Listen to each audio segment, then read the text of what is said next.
Guys what's up, कैसे हैं आप सब। Welcome you all to civil service examination way to LBSNAA and I welcome you all to this series of Laxmikanth 6th edition. तो हम इसमें 51th जो चैप्टर है वो कॉन्स्टिट्यूशनल सीरीज़ की ये हम स्टार्ट कर रहे हैं, comptroller and auditor general of India. तो ये कंट्रोलर नहीं है, इट्स कंप्ट्रोलर, दोनों में हम डिफरेंस देखेंगे। तो अगर आपको ये PDF चाहिए जो कि हाईलाइटेड है पूरी, तो आप हमारा टेलीग्राम चैनल @tips4IAS डायरेक्टली ऊपर आप सर्च कीजिए @ लगा के, तो ये लिंक आपको प्रोवाइड हो जाएगा। प्लस आप 10M एक्सपर्ट IAS भी वहाँ पे सर्च कर सकते हैं, तो आपको डायरेक्टली आप ज्वाइन कर सकते हैं। वहाँ पे आपको ये PDF मिल जाएगी, प्लस डेली हिंदू के हाईलाइट्स भी आपको वहाँ मिल जाएंगे, इंडियन एक्सप्रेस भी। प्लस देखते हैं कि जो कंट्रोलर और ऑडिटर जनरल है ये हमारा कॉन्स्टिट्यूशनल बॉडी है, जो हमारे आर्टिकल 148 के अंदर मेंशन है, इंडिपेंडेंट बॉडी है। पहले इसका मतलब समझते हैं कि जो बड़े कंट्रोलर ऑडिटर तो हम देख लेते हैं कि जैसे जो ये चार्टेड अकाउंटेंट होते हैं ये करते हैं, कंपनीज भी। तो जब भी कंसोलिडेटेड फंड ऑफ इंडिया से मनी बाहर निकालनी होती है तो वो बेसिकली काम होता है कंट्रोलर का।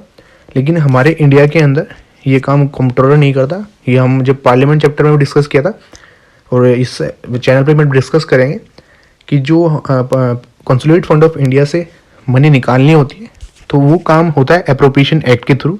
और वो अप्रोप्रिएशन एक्ट राज्यसभा की उसमें कोई भी पावर नहीं होती। ये पूरी फुल पावर किसके पास होती है? लोकसभा के पास होती है। तो लोकसभा की इच्छा के बिना वहाँ से 1 रुपया भी नहीं निकलता। तो ये पावर कंट्रोलर की थी, लेकिन इंडिया के अंदर ये लोकसभा के पास है। डेट्स वाई इंडिया में कैग का जो काम है वो केवल ऑडिटर का है, नॉट ऑफ कंट्रोलर। वेयरएज जो इंग्लैंड के अंदर वहाँ पे कंट्रोलर की परमिशन से ही अकाउंट से पैसे निकाले जाते हैं। डेट्स वाई जो कैग है वहाँ पे कंट्रोलर और ऑडिटर जनरल दोनों का काम ही करता है। होप आपको ये दोनों बेसिक डिफरेंस क्लियर हो गए होंगे।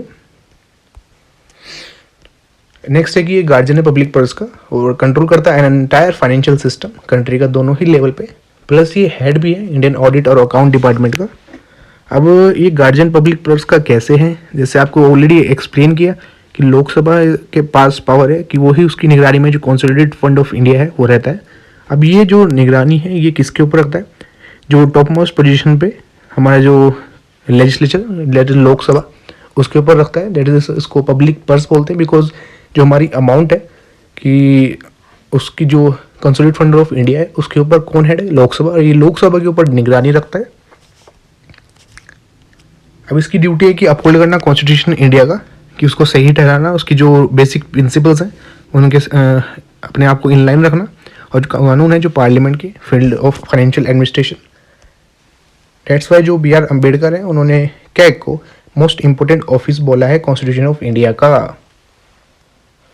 और ये वन ऑफ द बुलवार्क है of the democratic system, very important line. और अदर क्या है जो है, ये सुप्रीम कोर्ट है, इलेक्शन कमीशन है, UPSC है। अब अपॉइंटमेंट और टर्म देख लेते हैं। तो इसको अपॉइंट किया जाता है हमारे प्रेसिडेंट साहब द्वारा। तो किस मेथड से? ये मेथड बहुत ज़्यादा इंपॉर्टेंट है। अब जो क्या गया ये ओथ लेते हैं, ये ओथ भी प्रेसिडेंट साहब ही इनको दिलवाते हैं। तो इसमें क्या बोलते हैं कि ये आपको ट्रिक याद दिलाई थी, BU that is be a true faith and allegiance, U is for uphold the sovereignty and integrity of India and duly and faithfully to the best of his ability, अपने ऑफिस को functions को perform करना। And fourth is uphold करना हमारे constitution का और के laws को। आपको याद करने की रिक्वायरमेंट नहीं है, बस पढ़ सकते हैं। प्लस ये होल्ड करते हैं ऑफिस वही 665। हमने UPSC में भी 665 पढ़ा है, इसमें भी 665 क्या है, 6 साल और 65 year which ever is earlier. और 662 पढ़ा है SPSC के अंदर।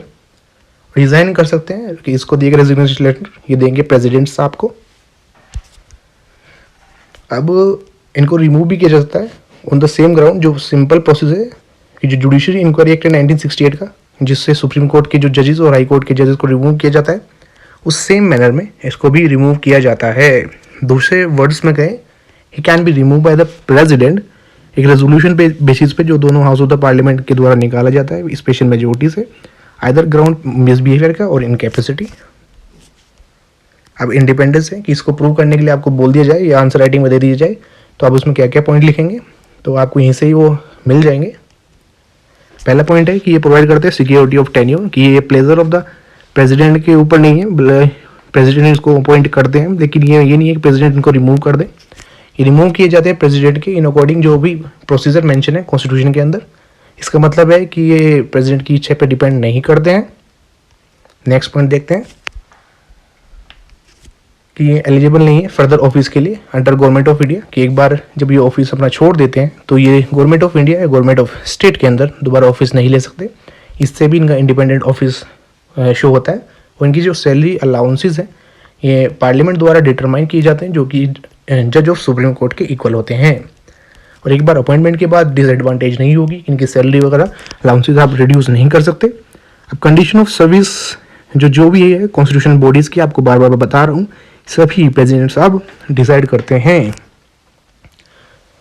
डेट्स वाई यहाँ पे भी जो कंडीशन ऑफ सर्विस है, पर्सन जो इंडियन ऑडिट और अकाउंट डिपार्टमेंट्स में है और एडमिनिस्ट्रेटिव जो पावर्स है क्या की, वो प्रेसिडेंट साहब द्वारा प्रिस्क्राइब की जाती है, लेकिन ये इनकी डिस्क्रिशनरी पावर नहीं है, बिकॉज ये कंसल्ट करते हैं कैग से। अब जो भी एक्सपेंसेस होंगे ओब्वियसली अगर इंडिपेंडेंट ऑफिस रखना है तो वो चार्ज होगा कंसोलिडेटेड फंड ऑफ इंडिया पे, जो कि नॉन वोटेबल पार्ट है, जो कि हम पार्लियामेंट चैप्टर में डिस्कस करेंगे। फर्दर कोई भी मिनिस्टर कैग को रिप्रेजेंट नहीं कर सकता पार्लियामेंट में, और कोई भी मिनिस्टर की रिस्पॉन्सिबिलिटी नहीं है कि उनको बुला दिया जाए। मीन्स जो कैग अपनी रिपोर्ट देता है वो प्रेसिडेंट साहब को देता है, हम आगे डिस्कस करेंगे। तो इसका मतलब ये नहीं है कि कोई और मिनिस्टर वो रिपोर्ट प्रेसिडेंट साहब को दे दे। Now we will see duties and power. तो जो ड्यूटीज़ है जिसको मैं एक यहाँ पे इसको आप याद रखेंगे एक चीज़ से, डीपी कोस याद रखेंगे कि जो आर्टिकल 149 ऑथराइज करता है पार्लियामेंट को कि वो प्रिस्क्राइब कर सकती है ड्यूटीज़ और पावर कैग की किस रिलेशन में, अकाउंट ऑफ यूनियन और स्टेट के और किसी भी बॉडी या अथॉरिटी के अकॉर्डिंगली पार्लियामेंट ने एक्ट इनेक्ट कर देता है। उसका नाम है एक्ट का CAG. DP cause is duties power and condition of service act 1971, और इस एक्ट को अमेंड किया जाता है 1976 में, जिससे कि अकाउंट्स को ऑडिट से अलग कर दिया जाता है सेंट्रल गवर्नमेंट के। वेरी इंपॉर्टेंट, दोनों फंक्शंस को अलग कर दिया गया। और जो ड्यूटीज़ और फंक्शंस है जो लेड की जाती है पार्लियामेंट के द्वारा, वो क्या क्या है देख लेते हैं। सिंपल है, इसको आपको इतना गोच पोच नहीं करना है माइंड में कि ये ऑडिट करता है सभी expenditure, consolidated fund of India, consolidated fund state का और यूटीज़ का भी, जहाँ पे लेजिस्लेटिव असेंबलीज हैं। तो आप जानते हैं ये जम्मू एंड कश्मीर एंड पुडुचेरी। और ये आप देखेंगे कि ऑडिट करता है सभी expenditure, contingency fund of India में भी और पब्लिक अकाउंट इंडिया का, as well as contingency fund each state का और पब्लिक अकाउंट 28 स्टेट्स का, सभी का। और ऑडिट करता है सभी trading, manufacturing, profit loss account, balance sheet department central government के और स्टेट गवर्नमेंट के, कि वहाँ पे जितने भी पीसी आ रहे हैं, कोई टेबल आ रही है, चेबर आ रही है, कुछ भी एक्सपेंसेस हो रहे हैं, वो सभी ये ऑडिट करता है। और रिसीट और एक्सपेंडिचर सेंट्रल और स्टेट के, मींस इनकम और जो एक्सपेंडिचर है सेंट्रल और स्टेट का, टू सेटिस्फाई हिमसेल्फ कि जो रूल और प्रोसीजर है वो डिज़ायर है, जो मतलब जितना कल मान लो एक्स हुआ था तो उसके अकॉर्डिंग कितना वाई हुआ है कि ये उस हिसाब से चले, जो जितना हमने सेट किया था, कि ना ये स्कैम ना एक बार हो जाए। तो वो सब चीज़ चेक करते हैं। ये ऑडिट करते हैं receipt and income of the following, कि सभी बॉडीज़ और अथॉरिटीज़ जो सेंट्रल और स्टेट गवर्नमेंट द्वारा सब्सटेंशियली फाइनेंस है, कि मीन्स 25% भी उसमें फाइनेंस गवर्नमेंट कर रही है, गवर्नमेंट की कंपनियाँ, ONGC, HPCL और अदर कंपनीज और बॉडी जो भी अगर लो के अकॉर्डिंग अगर इसके अंदर डालना है। ये ऑडिट भी कर सकता है ऑल ट्रांजेक्शन सेंट्रल और स्टेट गवर्नमेंट की, किसी कर्ज के रिगार्डिंग, किसी फंड के रिगार्डिंग, किसी भी, आप सिंपल याद रखेंगे इतना कि कोई भी अगर नेशनल इंटरेस्ट में है कि उसकी सिक्योरिटी के रिगार्डिंग, नेशनल की हमारे देश के रिगार्डिंग, अगर देश की कोई इन्फॉर्मेशन के रिगार्डिंग, तो ये सबकी ही ऑडिट कर सकता है, चाहे वो प्राइवेट बॉडी ही क्यों ना हो। तो उसका बेस्ट एग्जांपल है 2G स्कैम। उसमें यही इन्वॉल्व था कि जो प्राइवेट कंपनियां बोल रही थी कि आप ये कैग केवल गवर्नमेंट कंपनी का ऑडिट कर सकता है, नॉट ऑफ प्राइवेट कंपनी। लेकिन सुप्रीम कोर्ट ने यही बोला था कि जो ये स्पेक्ट्रम आपको मिला है, जो इसरो ने लॉन्च किया था, उससे जो स्पेक्ट्रम आपको डिस्ट्रीब्यूट किया गया है, तो वो उसमें जो इन्वॉल्व है वो हमारी नेशन की प्रॉपर्टी इन्वॉल्व है, दैट्स वाई। अब है कि ये ऑडिट करता है अकाउंट एनी अदर अथॉरिटी जो रिक्वेस्ट की जाती है प्रेसिडेंट या गवर्नर द्वारा, कि लोकल बॉडीज़ का भी ये ऑडिट कर सकता है। ये प्रेसिडेंट को एडवाइस करता है विद रिगार्ड टू कि किस फॉर्म में जो अकाउंट है सेंटर और स्टेट के रखी जानी चाहिए, जो आर्टिकल 150 के अंदर आता है हमारे। और ये अगेन अपनी जो रिपोर्ट है related to the account centre के प्रेसिडेंट साहब को देता है।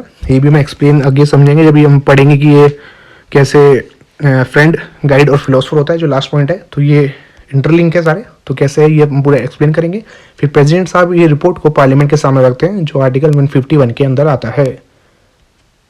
और regarding the account of state governor को देते हैं, गवर्नर स्टेट लेजिस्लेचर के सामने रखेंगे। एंड इसमें एक वर्ड है net proceed. Net proceed means, net proceed का मतलब होता है कि जो भी सपोज 100 रुपीज़ टैक्स कलेक्ट हुआ, लेकिन उसे कलेक्ट करने में 20 रुपये हमारे खर्च हो गए हैं, तो टोटल 80 रुपीज़ बचे हैं। तो टोटल जो ये 80 रुपीज़ आए ये है net proceed. Net proceed is की अमाउंट ऑफ टैक्स माइनस जो कॉस्ट ऑफ कलेक्शन है, डेट इज़ जो 20 रुपीज़ हमारे कलेक्शन करने में लग गया उसको माइनस कर देते हैं, जो अमाउंट हमारे पास आती है डेट इज़ 80 रुपीज़, तो ये हमारी होती है नेट प्रोसीड। तो ये सर्टिफाई करता है कि जो नेट प्रोसीड को कौन सर्टिफाई करता है, तो आप ध्यान रखेंगे ये हमारा कैग करता है। और ये एक्ट करता है as a guide, friend, philosopher public account committee का। Is very important point. अब आपको इसको एक्सप्लेन करता हूँ मैं, इतना इंपॉर्टेंट पॉइंट क्यों है। बिकॉज जो हमारा कैग है, और आपको हमने जो ये कैबिनेट कमेटीज़ भी पढ़ी थी, वहाँ पे हमने पढ़ी 2 तरह की होती हैं, एडॉक होती है कि स्टैंडिंग। एडॉक जो होती है ये टेम्परेरी होती है, और स्टैंडिंग कमेटी हमारी परमानेंट नेचर की होती है। तो स्टैंडिंग कमेटी में ही हमने एक कमेटी पढ़ी थी पब्लिक अकाउंट कमेटी। तो इसमें जो मेंबर्स होते हैं वो 22 मेंबर्स होते हैं, कि इसमें जो 15 + 7 तो 15 लोकसभा से 7 राज्यसभा से होते हैं। तो अब होता क्या है कि अगर कोई भी अमाउंट बजट के अकॉर्डिंग डिफरेंट मिनिस्ट्रीज़ में डिस्ट्रीब्यूट होगा, कि मिनिस्ट्री ऑफ एग्रीकल्चर आपको 20 रुपये दिए जाते हैं, मतलब बजट अगर 100 रुपये का है, मिनिस्ट्री ऑफ स्पोर्ट आपको इतने रुपये दिए जाते हैं। तो होता क्या है कि जो ये मिनिस्ट्रीज़ हैं कि इनको अगर 100 रुपया दिया है किसी को, तो जो कैग है उस मिनिस्ट्री ऑफ मान लो एग्रीकल्चर है, एग्रीकल्चर से पूछता है कि आपको इतने रुपए दिए गए थे इतना पुल बनाने के लिए, आपने कितना अमाउंट इन्वेस्ट किया। तो अगर कैग को लगता है कि जो मिनिस्ट्री ऑफ एग्रीकल्चर है, एग्जांपल दे रहा हूँ मैं, इसने स्कैम किया है केवल समझाने के लिए, तो अगर मिनिस्ट्री ऑफ एग्रीकल्चर ने स्कैम किया तो देन ये क्या सिंपल करेगा, अपनी रिपोर्ट बनाएगा, और जो हमने ऊपर पढ़ा था पॉइंट कि ये रिपोर्ट भेज देता है प्रेसिडेंट को, तो ये प्रेसिडेंट को रिपोर्ट भेज देगा सिंपल। अभी ये यहाँ पे कुछ नहीं करेगा उसके अगेंस्ट में एक्शन। तो प्रेसिडेंट को जब रिपोर्ट भेज देता है तो सिंपल जो कैग है वो भी एग्जीक्यूटिव है, हमारा प्रेसिडेंट है वो भी एग्जीक्यूटिव है, तो एग्जीक्यूटिव से क्वेश्चन नहीं पूछ सकता। तो रिपोर्ट जाएगी अब लेजिस्लेचर के सामने। तो अब होता क्या है, हमने ऊपर भी पढ़ा है कि पार्लियामेंट के सामने रखते हैं प्रेसिडेंट साहब भी। तो अब जो पब्लिक अकाउंट कमेटी है, और जो भी हमारे ये इसके अंदर भी जो मेंबर्स हैं जो 15 और 7 हैं, ये कौन है, ये हमारे लेजिस्लेचर के मेंबर है लोकसभा राज्यसभा से। ये इतने एक्सपर्टाइज नहीं है, केवल वोट्स के बेसिस पे आए हैं वहाँ पे, तो ये इतने एजुकेटेड आप नहीं मान सकते इनको, एक्सपर्टाइज नहीं है अपनी फील्ड में, उस फील्ड में कि जो ये रिगार्डिंग जो फाइनेंसिस हैं। तो that's why public account committee then CAG को बुलाती है कि क्या मसला है आप समझाइए, मिनिस्ट्री ऑफ एग्रीकल्चर ने क्या लॉस किया है। तो जो ये समझाता है, दैट्स वाई जब कैग पब्लिक अकाउंट कमेटी को समझा रहा है, दैट्स वाई इसको गाइड, फ्रेंड और फिलोसफर बोलते हैं पब्लिक अकाउंट कमेटी का। होप आपको पूरे क्लियर हो गया होगा।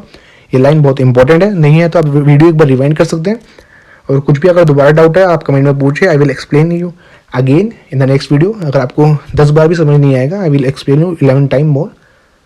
अब 13 क्या है कि ये कंप्लाइज करता है, मेंटेन करता है स्टेट गवर्नमेंट के अकाउंट्स भी, ऑलरेडी देख चुके हैं।